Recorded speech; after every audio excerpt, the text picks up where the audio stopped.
Go ahead. Okay. Thank you, Speaker. To the nominee, Honorable Mbadi, you are on record in Parliament during debate of the last approval of the cabinet secretaries, and it's gone viral, widely known, that you referred to the cabinet secretaries then as skunks. Now you find yourself as one of the nominees. Are you a skunk or are you not? The second question is that we have advisors who, I'm reliably informed, sit at State House, who advise the President on matters economy. You will be seated at Treasury. I would like to know, between if this committee and the National Assembly approves you, you will have your opinion, they will have their opinion. How do you marry the two to make sure that you're talking the same? Because we have seen in the public some of the advisors talking like they're not in the same government, like the way how they work. So I would like to know which supersedes the other, and how will you make sure that you work together on matters economy and as you advise the President. Finally, there's been allegations that in Treasury, we have people who've been there for so long, times have changed. You're seeing we are in very extraordinary times. We need to think extraordinary to get our country to where we want to be. How do we make sure once you're there, you are not held captive? Because we have seen other CSAs with very good credentials. Even you, if approved, I don't know what happens when you go there. I don't know whether it is the system, you become captives of IMF, you become captives of what is going on. What will you do differently? Because we are in very extraordinary times, Mr. Nominee. Thank you. Go ahead. Thank you. Mr. Speaker, allow me to, in response to the questions by Leader of Majority, to start with the pending bills on. In fact, Mr. Speaker, I had a lot to say, but because of limitation of time, I left out something on the issue of pricing and general procurement and supply chain management. That is an area that we must address. It is what we would call addressing corruption. Mr. Speaker, if you are to buy omena in Kisumu and buy it in Kericho, despite even the transport cost, you are almost buying it at the same price. But in the same government building, 5th floor, 10th floor, buying the same item at different prices. We cannot continue like that as a country. We must find a system of standardizing our prices. And again, there has been talk about automation. End-to-end procurement must now be implemented. We cannot procrastinate further. Kenyans are crying for value for money. Kenyans are talking about economy in the use of our resources. That must be realized by deliberately ensuring that we automate procurement, from the budgeting to procurement, to receipt of goods, to payment. It must be end-to-end. This idea of saying we will implement it in July, now it has been moved to January. The moment I become a CS, I want to make sure that that is implemented so that there is value for money. We can save. The former president talked about us losing 2 billion shillings a day. The current president has also talked about us wastage. In fact, Mr. Speaker, you'll remember there was a time we used to talk about 10%. Now it is 30% and counting. If you listen to those who are involved in procurement, we cannot continue in that trajectory, especially now that resources are becoming more and more scarce. We must make sure that the little resources that we'll collect, and that is the responsibility of CS Finance, by the way, to ensure that there is proper accountability and transparency in the use of public resources. On the issue... Mbadi, are you saying that apart from the IFMI system, the IFMI system is not working? It is not end-to-end. IFMI system is, the procurement is broken. It is not end-to-end. They will tell you we have automated procurement. It's not true. So we must make sure that from budgeting all the way to payment and even use of goods, it is seamlessly integrated. We must do that. Mr. Speaker, and they have pushed that to January. they have been pushing that automation. Every time they push it, the time comes, they push it. If procurement is pushed, another date is given. So there must be a stop to that, and that stop, hopefully, will be under my leadership at the Treasury. On the issue of... if we approve you, in how many days will you achieve this? I want to work with the new set deadline of January, so that we don't pass January again. Okay. Yes.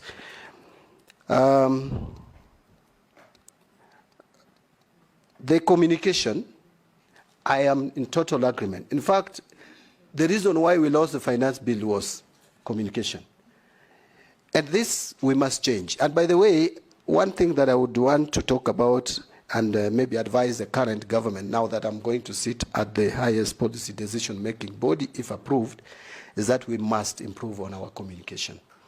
All departments, communication cannot be left to one individual called communication, Honorable Mwaura, no, government spokesman. We must have every ministry and department communicating explicitly and clearly to Kenyans.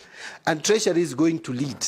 I have already inquired and found that we have a state-of-the-art media center at the Treasury on 14th floor, Mr. Speaker. That must be utilized properly. But again, we must understand that the current generation would not be very comfortable with the convention of the traditional ways of communicating. We must be innovative. We must use the current system of communication. I know I'm not in Gen Z, I'm not a millennial, but we must be responsive to the way they communicate. And my ministry will adopt modern methods of communication. The final one was from Honorable Shungwe, and it was the first one. What did you ask about the Finance Bill 2024? That Finance Bill was on what you have actually what I've just now Article 223. Article 223 abuse. Now, Honorable Shungwe and I have complained over the years about this Article 223 being misused and abused. Remember, Mr. Speaker, Ruaraka land was bought through Article 223, which, if you look at the Constitution and PFM Act, is very clear on how we should apply or use Article 223. It was for a good intention, that before that the government may find that there is something that should be addressed urgently, but there are not enough funds. Yet now we abuse it. We spend it on anything. Fortunately, it requires approval of the CS Treasury. And so if that abuse is to continue, it is John Mbadi, if you approve my nomination, who will continue with that bad habit. But I came up with a legislation, Mr. Speaker, not to cause any aspersion on this when I was just recently. I'm still a member of parliament anyway. I wanted to have some controls and checks on application of this Article 223. It was frustrated at the committee stage of the House, Committee of Finance. Why? Because Treasury refused to accept that legislation, where I wanted, before money is spent, before Cabinet Secretary approves, he should inform Parliament, give Parliament 17 days, just because Parliament is the one that has the constitutional mandate to approve expenditure. No any other body, even Cabinet Secretary. But now, it was frustrated. I hope another member will pick it up, now that I'm there, so that I don't resist it further. But I want to give guarantee in the meantime, with the current legal framework, I will not allow for abuse of this. You become part of government, introduce us a government bill through the majority leader. I will be very happy to take it up if he sends it as Take minister it to now. cabinet. Thank you, Hand over to majority. But Mr. Speaker, let me just give confidence that this article will not be abused, even with the current legal framework. Okay? To the questions by Honorable Naisula, skunk. Mr. Speaker, let me say the following. Up to now, I'm a member of the National Assembly with a mandate to oversight, with a mandate to legislate and to represent. Mr. Speaker, I have a duty, up to now, to vet and approve President's appointees. I must discharge that mandate properly. And that is what I did. I am moving to the other side of the executive. I will not have that mandate anymore. It is now the mandate of Honorable Naisula and the rest of us to determine whether John Mbadi is a skunk or not. I want to leave it there. On advisors, it is true, and by the way, you can't stop the president from having advisors, whether political, economic, or otherwise. He has that mandate, he has that authority to hire. The only thing I want to state is legally, I am the principal, or I'm going to be the principal, if approved, advisor to the president on matters finance.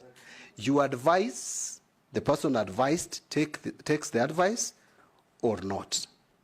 You cannot force the person you advise to take your advice. But I also believe that these people are professionals like me. So we would be engaging at one point and agreeing or disagreeing, but the final decision will be taken by the cabinet, which is chaired by the president. Finally, the only caution I would give is if you're an advisor, please make sure the person you advise communicates.